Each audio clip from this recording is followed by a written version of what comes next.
समय इतना निकल चुका है कि साल बीत गया, महीने के महीने बीत गए, अब बचे कुछ गिने चुने दिन। प्री बोर्ड भी देना है 25 से 30 दिन के अंदर। प्री बोर्ड के आपके जो समय है वो तो अलग ही चला जाएगा प्यारे बच्चों। लॉन्ग आंसर कैसे लिखे सर, ये बात समझ में नहीं आती, बार बार भूल जाते हैं, लिखने बैठते तो समझ में नहीं आता है कितने वर्ड में कैसे लिखे। तो प्यारे बच्चों यहाँ से समझना है टॉपर्स की कॉपी वो भी इसी अंदाज में लिखते हैं। बना दिया उसके बाद लिखना स्टार्ट करेंगे, इसे देखकर कॉपी चेक करने वाले समझ जाता है कि बच्चा बहुत टैलेंटेड है।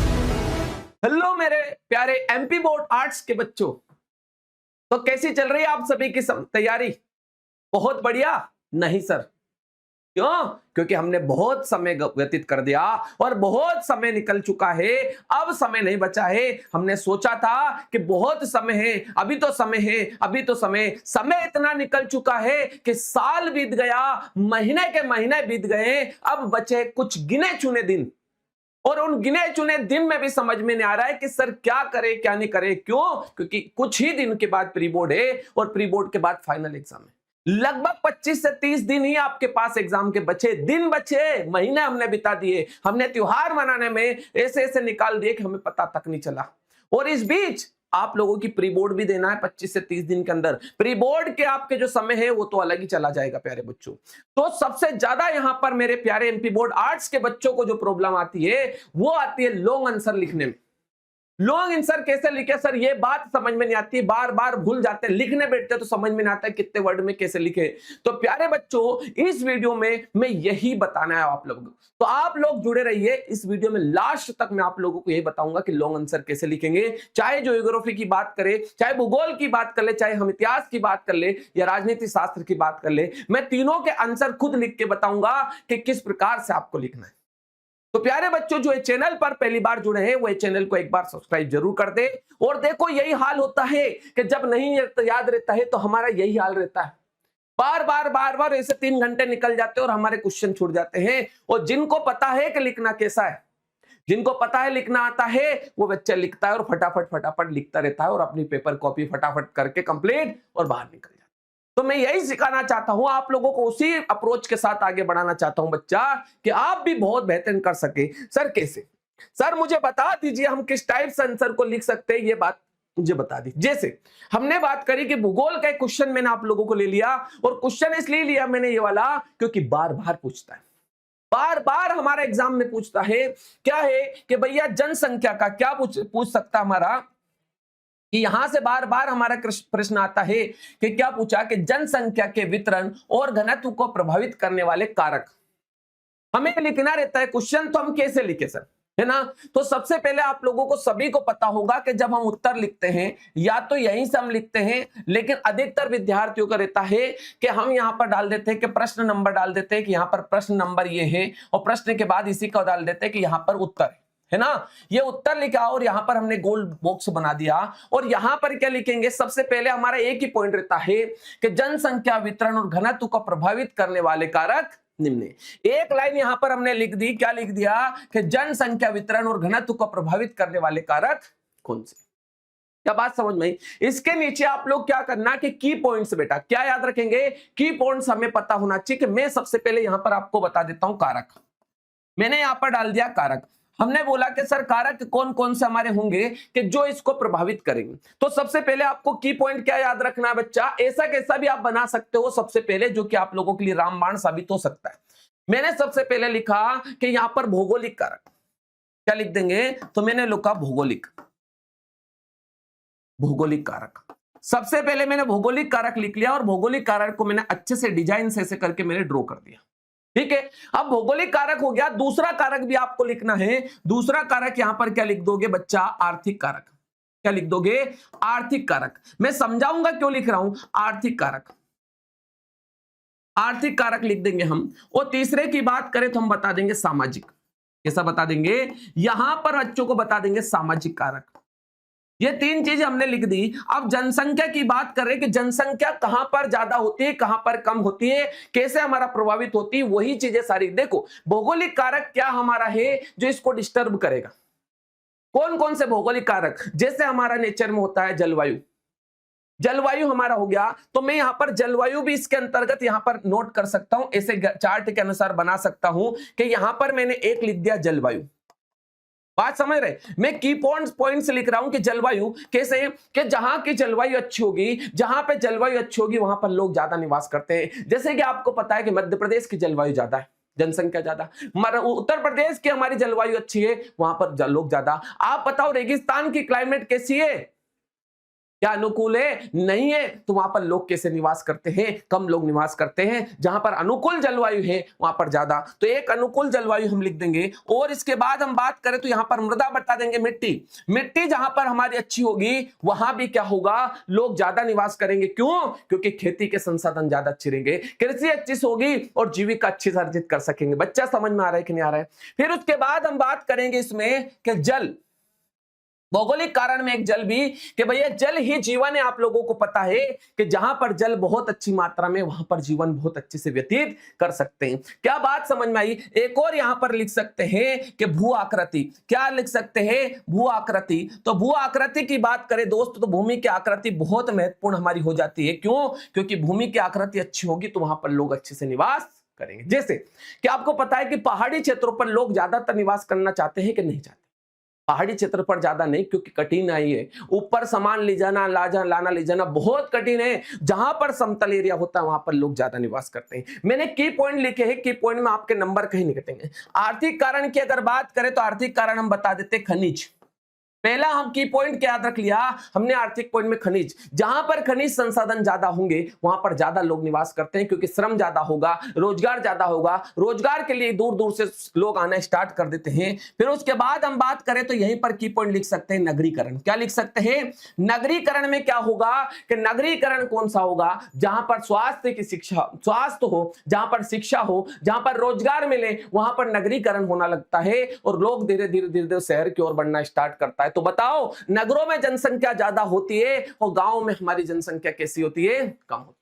क्या बात समझे कि नहीं? आर्थिक कारण ये हो गया। उसके बाद हम यहां पर लिख सकते हैं औद्योगिकरण। औद्योगिकरण, अब ये औद्योगिकरण क्या होगा कि जहां जहां पर उद्योग, जैसे आप लोगों को पता है अधिकतर लोग गुजरात जाते हैं, उद्योग धंधे ज्यादा है, इंदौर क्षेत्र में आते हैं। क्यों? क्योंकि लोग उद्योग यहां पर ज्यादा है, ताकि रोजगार ज्यादा मिलेगा, शिक्षा सुविधा यहीं की यहीं मिलेगी, अच्छी एजुकेशन है। और उसके बाद यहीं पर क्या क्या सुविधा मिल जाएगी भैया? यहीं पर स्वास्थ्य सेवा भी अच्छी।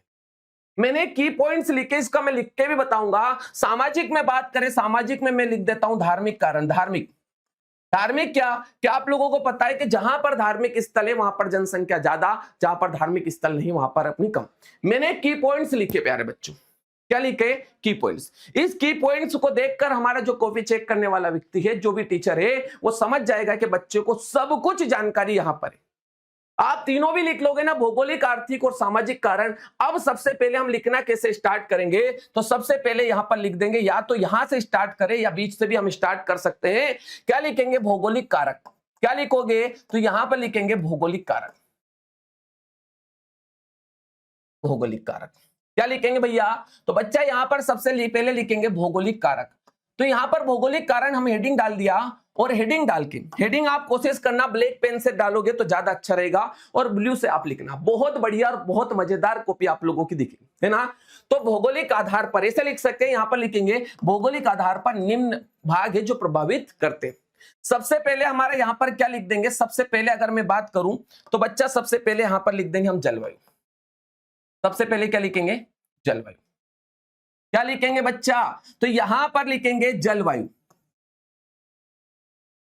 हेडिंग डाल दिया। आप लोग हेडिंग डालोगे और जलवायु लिखो। क्या लिखना है जलवायु में? कि जिस स्थान की जलवायु अनुकूल होती है वहां पर जनसंख्या ज्यादा, और जहां पर जलवायु प्रतिकूल होती है, मतलब कठिनाई वाली जलवायु होती है, वहां पर जनसंख्या कम हमारी निवास करती है। पहला कारक लिख दिया।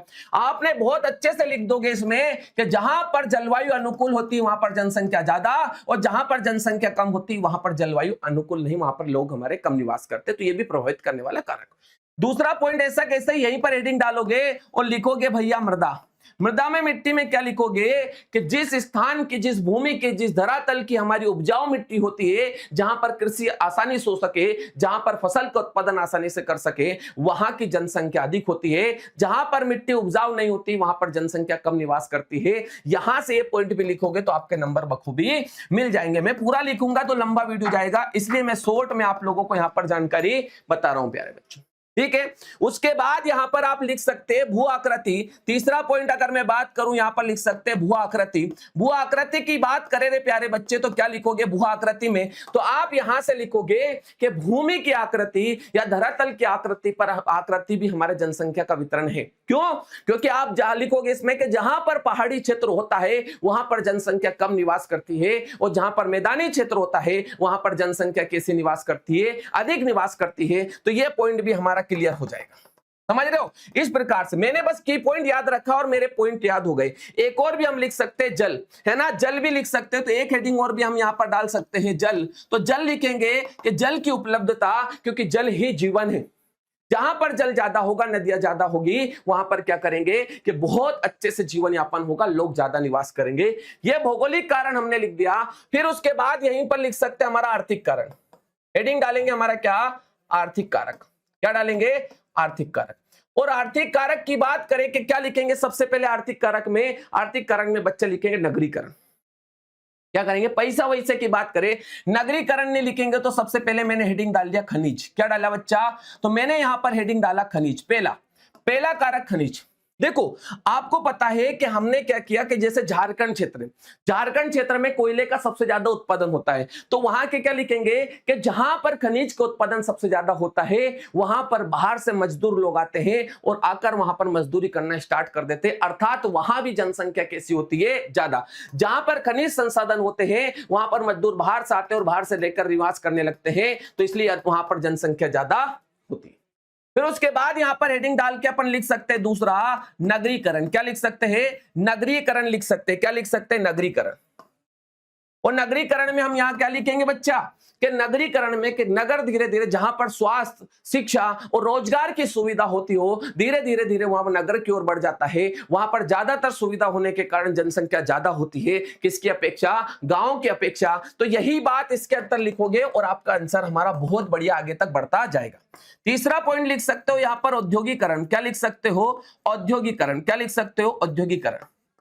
औद्योगिकरण क्या? कि जहां पर उद्योग धंधे, बड़े बड़े व्यापार केंद्र, उद्योग धंधे होते हैं वहां पर लोग ज्यादा, क्योंकि मजदूरी मिलती है, मजदूरी के साथ लोगों को शिक्षा अच्छी मिलती है, इस कारण से। तो आप कोई ऐसे करके लिखोगे ना बच्चा, तो आप आसानी से लिख सकते हो। मैंने बस की पॉइंट बताया आप लोगों को, आपने आंसर इतना बेहतरीन लिखा कि चेक करने वाला भी खुश हो जाएगा। ऐसे कैसे आप क्या डाल सकते हो? नेक्स्ट हेडिंग डालोगे सामाजिक, और सामाजिक से भी आपका काम चला सकते हो। क्या बच्चा समझे? आगे हम बात करें कि भैया यहां पर किसकी, कि राष्ट्रवाद के इतिहास में प्राय गांधी जी का राष्ट्र निर्माण में गांधी जी की बात कर रहे बच्चा। देखो पॉलिटिकल साइंस का, राजनीति शास्त्र का हमारा क्वेश्चन लिखना बता रहा हूं आप लोगों को, कि राष्ट्र निर्माण के साथ जोड़कर देखा गया स्वतंत्रता संग्राम में उनकी भूमिका बताइए। हमें क्या बताना है कि आखिरकार देश आजाद होने में उनकी भूमिका क्या है। ये 4 नंबर का क्वेश्चन है। बच्चा बोल जाता है सर क्या लिखेंगे इतने में, पसीने टपकने लगेंगे। अरे मैं बताऊंगा ना बच्चा, क्या लिखोगे इसमें? इसमें सबसे पहले आप रोड मैप बनाओगे। अगर रोड मैप पहले पेज पे बना दिया ना, यहां पर उत्तर लिखना स्टार्ट करोगे आप, और यहीं से उत्तर लिखना मैं आप लोगों को बताता हूं। किस टाइप से हम रोड मैप में हम लिख सकते हैं? सबसे पहले मैं डाल दूंगा गांधी जी। क्या डालेंगे? यहां पर डाल देंगे गांधी जी। गांधी जी की यात्रा, या तो मैं ऐसे डाल दूं कि गांधी जी की यात्रा डाल दूं, या गांधी जी की भूमिका। क्या हेडिंग डाल से? या तो गांधी जी की यात्रा या गांधी जी की हमारे क्या डाल देंगे? भूमिका। रोड मैप कैसे तैयार करना है बच्चा, वो लिखना भी उसी के अनुसार है। तो मैंने सबसे पहले यहां से लिखना स्टार्ट किया, और मैं लिखूंगा 1915 अफ्रीका से आगमन। क्या लिखूंगा? अफ्रीका से आगमन। तो मैंने सबसे पहले हेडिंग डाली, और सबसे पहले हेडिंग नहीं डाला, मैंने बस रोड मैप बनाया और मैंने डाल दिया अफ्रीका से आगमन। मतलब गांधी जी 1915 में भारत में क्या आए थे? अफ्रीका से आए थे। आने के बाद भारत में उन्होंने क्या? राष्ट्रवाद की शुरुआत की। और राष्ट्रवाद के शुरुआत के दिनों में उन्होंने क्या किया? 1917 में एक आंदोलन किया, और उस आंदोलन को बोलते हैं चंपारण आंदोलन। कौन सा बोलेंगे? चंपारण आंदोलन। क्या लिखेंगे? चंपारण आंदोलन लिख देंगे। यहां पर रोड मैप बता रहा हूं बच्चा के, जिससे हम बहुत लंबा आंसर लिख सकते हैं। फिर उसके बाद हम यहां पर क्या लिखेंगे? इन्हें और भी आंदोलन किया। कौन सा? खेड़ा आंदोलन। यहां पर कौन सा आंदोलन किया बेटा? खेड़ा। अब खेड़ा आंदोलन की बात करें कि खेड़ा मूवमेंट कब हुआ था? आंदोलन। फिर हम आगे की ओर बढ़े, खेड़ा आंदोलन गांधी जी का, तो इसमें लिखेंगे कब खेड़ा आंदोलन हुआ? तो 1918 में खेड़ा आंदोलन की हमारी घटना घटित हुई थी। खेड़ा आंदोलन के बाद हम यहां पर लिखेंगे अहमदाबाद आंदोलन हो गया। एक अहमदाबाद आंदोलन। कौन सा? अहमदाबाद आंदोलन। ठीक है, अहमदाबाद आंदोलन लिखेंगे और ये भी कब लिखेंगे? 1918। ये मैं रोड मैप आप लोगों को बता रहा हूं, बताऊंगा लिखेंगे कैसे इसमें। उसके बाद यहां से लिखेंगे हमारी कब की बात है? 1900। कब की बात बता दे बच्चा? तो यहां से बात करेंगे हमारा 1919 में। 1919 में क्या किया था? रोलेट एक्ट का विरोध। 1921 में 19 में क्या किया था? रोलेट एक्ट का विरोध। रोलेट एक्ट का विरोध। ये मैं रोड मैप बना रहा हूं ताकि आपको आसानी से समझ में आ जाए। फिर आगे चलकर क्या हुआ? अंग्रेज लोग माने नहीं तो असहयोग आंदोलन चलाया। क्या चलाया? असहयोग आंदोलन। क्या चलाया? असहयोग आंदोलन बच्चा चलाया। और असहयोग आंदोलन की शुरुआत कब हुई थी? तो हम याद रखेंगे 1920 में। कब हुई थी बच्चा? 1920 में असहयोग आंदोलन की शुरुआत की। फिर आगे चलकर इनकी घटना किससे भी जुड़ा होता है? 1922 में घटना घटी चोरा चोरी कांड। चोरा चोरी कांड। कौन सी घटना घट गई बच्चा? चोरा चोरी कांड की घटना हमारी घटी, इससे भी रिलेटेड इसको माना जाता है। फिर आगे चलकर हम बोले तो गोलमेज सम्मेलन। कौन सा बोल देंगे? यहां से याद रखेंगे गोलमेज सम्मेलन। गोलमेज सम्मेलन। ठीक है, ये हमारी भूमिका यहां पर रही 1932 से 1923 से हमारा 1932 तक। फिर याद रखेंगे भारत छोड़ो आंदोलन। कौन सा याद रखेंगे? भारत छोड़ो आंदोलन। ये अगर रोड मैप आप लोगों को पता है तो बहुत बखूबी ये पूरी की पूरी स्टोरी गांधी जी की लिख सकते हो। और यहां से 2 नंबर का क्वेश्चन भी आपसे बन सकता है कि बताओ चंपारण आंदोलन क्या है, खेड़ा आंदोलन क्या है, रोलेट एक्ट क्या होता है, असहयोग आंदोलन क्या होता है, भारत छोड़ो आंदोलन क्या है। 2 नंबर का प्रश्न भी आपका बन सकता है। लिखेंगे कैसे? सबसे पहले लिखेंगे गांधी जी का आगमन। हेडिंग क्या डालेंगे? गांधी जी का आगमन। गांधी जी का आगमन हम सबसे पहले हेडिंग डालेंगे कि गांधी जी सबसे पहले क्या कि गांधी जी 1915 में अफ्रीका से 21 साल के बाद लौट कर आए थे। उसके बाद पहली बार उन्होंने आंदोलन चलाया था। फिर हेडिंग डालेंगे चंपारण। कौन सा डालेंगे? चंपारण आंदोलन। मैं एक ही बताऊंगा, एक के की पॉइंट आपको याद रखना है। जैसे चंपारण आंदोलन हेडिंग डाली, क्या लिखेंगे इसमें डालेंगे बच्चा, इसमें क्या डालेंगे? इसमें हमें लिखना होगा कि भैया इसकी शुरुआत कब हुई, तो मैं लिखूंगा 1917 में। दूसरा कि कहां पर चंपारण आंदोलन होता है, तो हम बोलेंगे बिहार में चंपारण आंदोलन है। कहां पर है? बिहार के अंतर्गत आता है, चंपारण जिला है वहां का। और किसके लिए आंदोलन किया गया था? किसानों के लिए आंदोलन किया गया था। इसमें डिटेल आप कैसे लिखोगे कि 1917 में चंपारण जिले के, बिहार के चंपारण जिले में किसानों के लिए हमारा गांधी जी द्वारा आंदोलन किया गया था, जो कि गांधी जी का पहला आंदोलन। की पॉइंट कौन से? 1917 बिहार और किसानों के लिए। ऐसा कैसे? हम खेड़ा के लिए भी लिखेंगे, ऐसा के लिए खेड़ा के भी लिखेंगे, और आगे चलकर पूरे आंदोलन के बारे में थोड़ा थोड़ा लिखेंगे। बच्चा बेहतरीन तरीके से आपका कोई भी व्यक्ति नंबर नहीं काट सकता। अगर आपने रूपरेखा भी ऐसे बना दी ना तो आपको मजा आ जाएगा और कॉपी चेक करने वाला खुश हो जाएगा। क्या बात समझे? यहां पर बात करें कि हमारा एक हिस्ट्री का क्वेश्चन भी लाया मैं, यहां पर पॉलिटिकल साइंस का, सॉरी है ना, किसका है? तो यहां पर पॉलिटिकल साइंस की बात करें या राजनीति शास्त्र की मैं बात करूं, राजनीति शास्त्र का क्वेश्चन क्या है कि भारत पाक के तनावों का विश्लेषण कीजिए। अब जो तनाव है उन तनावों को विश्लेषण करना है कि भारत पाकिस्तान कैसे और क्यों लड़ते रहते हमेशा, वो मुद्दा हमें लेके चलना है। तो यहां से मैं बात करूं कि भारत पाकिस्तान के मुद्दे, सबसे पहले क्या डालेंगे? मुद्दे। अगर भारत पाकिस्तान के मुद्दे आप बताना चाहो तो थोड़ा सा एक काम कर सकते हो प्यारे बच्चों, अगर आपको मैप बनाना आता हो तो आप क्या करोगे? थोड़ा सा ऐसे करके आप ड्रॉ कर दोगे तो यहां पर काम बहुत आसान हो जाएगा। ऐसे अगर ड्रॉ कर दोगे ना बच्चा, अरे मजा आ जाएगा। अरे बच्चा क्या नंबर नहीं मिलेगा आप लोगों को ये। और उसके बाद यहीं पर मैं आप लोगों को बता देता हूं कि पहला मुद्दा हमारा कौन सा होगा, तो या तो यहीं पर ड्रॉ करके बता दो कश्मीर मुद्दा। पहला कौन सा बता देंगे? कश्मीर मुद्दा। कश्मीर मुद्दा क्या लिखोगे? यहां से ऐसे भी लिख सकते हो कि यहां पर बता देंगे कश्मीर मुद्दा। पहला क्या बता दोगे? कश्मीर मुद्दा। हेडिंग नहीं डाली अपन ने, हमने बस रोड मैप बताया कि कश्मीर मुद्दा, कि पाकिस्तान कहता है कि कश्मीर हमारा है, जबकि कश्मीर किसका है? हमारा। लेकिन कश्मीर के कुछ भाग पर उन्होंने भी क्या कर रहा है? कब्जा कर रखा है। ठीक है, उसके बाद अगर बात करूं तो हमारा कौन सा हमारा यहां पर बता देते कारण, तो सीमा पर क्या बता देते हैं? सीमा पर आतंकवाद। यहां पर क्या कर रहा है, ये आतंकवाद को प्रोत्साहन दे रहा है। ये क्या कर रहा है, लोगों को प्रशिक्षित करता है, प्रशिक्षित करके भारत में भेजता है। आप लोगों को पता है संसद का 2001 का हमारा कांड हुआ था, 2018 का 26/11 कांड हुआ था, अभी पुलवामा हमला हुआ था। ये अलग अलग हमले करता जा रहा है। मतलब पाकिस्तान से मुद्दा है कि बार बार आतंकवाद को ये क्या करता जा रहा है, धीरे धीरे बढ़ाता जा रहा है। उसके बाद अन्य सीमा विवाद भी हम बोलते थे, सीमा विवाद, सीमा विवाद। अब सीमा विवाद भी क्या याद रखेंगे कि भारत क्या करता है, पाकिस्तान क्या करता है, बार बार सीमा विवाद करता है। जैसे सर क्रीक हमारी हो गई, अपना कौन सा हम बोलते, कारगिल हमारा क्षेत्र हो गया, कारगिल के अलावा हमारा होगी सियाचिन क्षेत्र है, इससे संबंधित हमेशा विवाद करता रहता है। तो ये भी हमारा मुद्दा, इसका बता देंगे। और सबसे बड़ा मुद्दा बताते हैं बांग्लादेश। बांग्लादेश भी हमारे एक मुद्दा बता देते हैं कि बांग्लादेश पहला पाकिस्तान का भाग था, लेकिन हमने बांग्लादेश की मदद की, बांग्लादेश की मदद की, बांग्लादेश को स्वतंत्र करवाया। तो ये भी हमारा एक मुद्दा है जिससे भारत पाकिस्तान लड़ाई करता है। और अगर एक और रोड मैप यहां पर बताऊं प्यारे बच्चों, तो बता देते हैं सिंधु जल समझौता, सिंधु जल समझौता।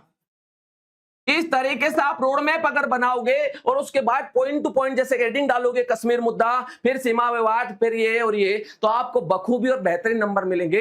ये की पॉइंट से बेटा, तो आप लोगों को शायद ये चीज मैं जो बताई है वो आप लोगों को बखूबी समझ में आएगी। मैं आप लोगों को बता भी देता हूं कि टॉपर्स कैसे लिखते हैं। तो प्यारे बच्चों यहां से समझना है, टॉपर्स की काफी वो भी इसी अंदाज में लिखते हैं। बना दिया उसके बाद लिखना स्टार्ट करेंगे, बना दिया उसके बाद लिखना स्टार्ट करेंगे। इसे देखकर कॉपी चेक करने वाले समझ जाता है कि बच्चा बहुत टैलेंटेड है। तो प्यारे बच्चों आप लोगों को सारी चीज समझ में आ गई होगी और समझ गए होंगे कि किस तरह से लॉन्ग आंसर लिखेंगे। और मेरी बात अगर समझ गए तो आपके अंदर सुधार होगा।